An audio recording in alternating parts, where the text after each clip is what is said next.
Today I'm going to show you some footage that I received from one of my sources, aka an inmate, who is currently on the Kirkland Correctional Prison Yard.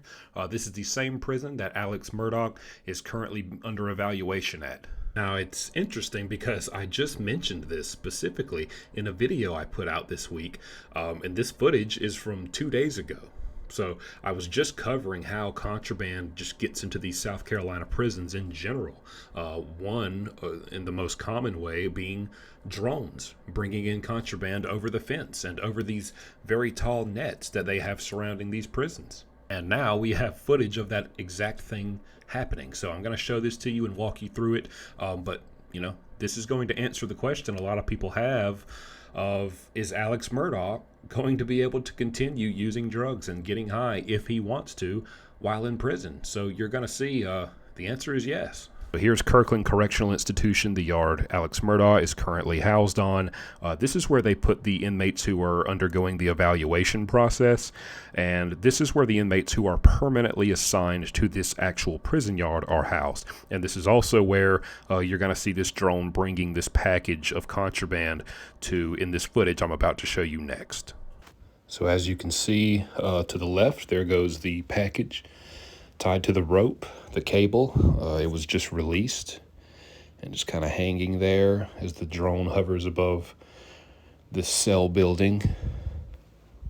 It's still hanging there. The drone gets closer. Looks like it kind of hit the roof. So he's just kind of maneuvering and positioning it.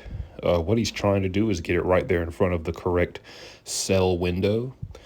So probably an inmate has a piece of the window removed in their cell. So you can see it's kind of hanging there in front of the window, trying to get it just right. And here in just a second, you'll see an arm come out of the window to kind of motion the drone forward. Right there. You see the arm come out of the window, kind of reaching out for the package. Reaching out again, looks like it has grabbed it. And he's just trying to pull the package in through the window, probably a tight squeeze, and it looks like he got it. He's removing the cable or the rope from the package, and boom. He sends the rope back out, and the drone is leaving. So what happens next? Over the next few days, weeks, you're going to be seeing a lot of this around the prison.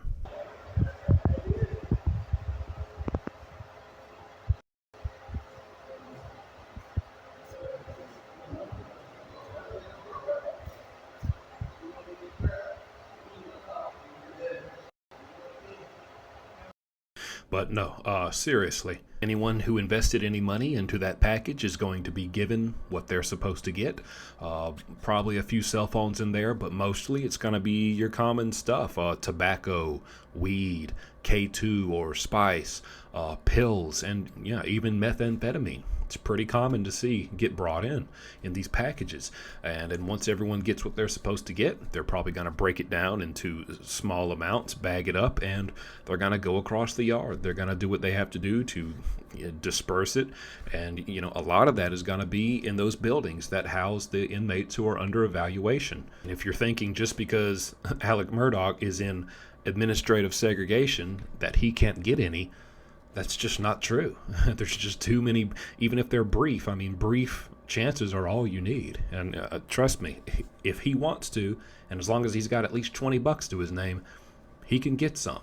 Now, I can't say if he is or he isn't, or if he wants to, or if he's trying to, or if he already has. But one thing we know for sure from this footage, it's there if he wants it. So, hope you enjoyed the video. Tune in tomorrow when I post. I'm going to answer the question, how and why did this privileged attorney-client prison call from Alex Murdaugh and his lawyer get leaked, and why it's Alex's own fault?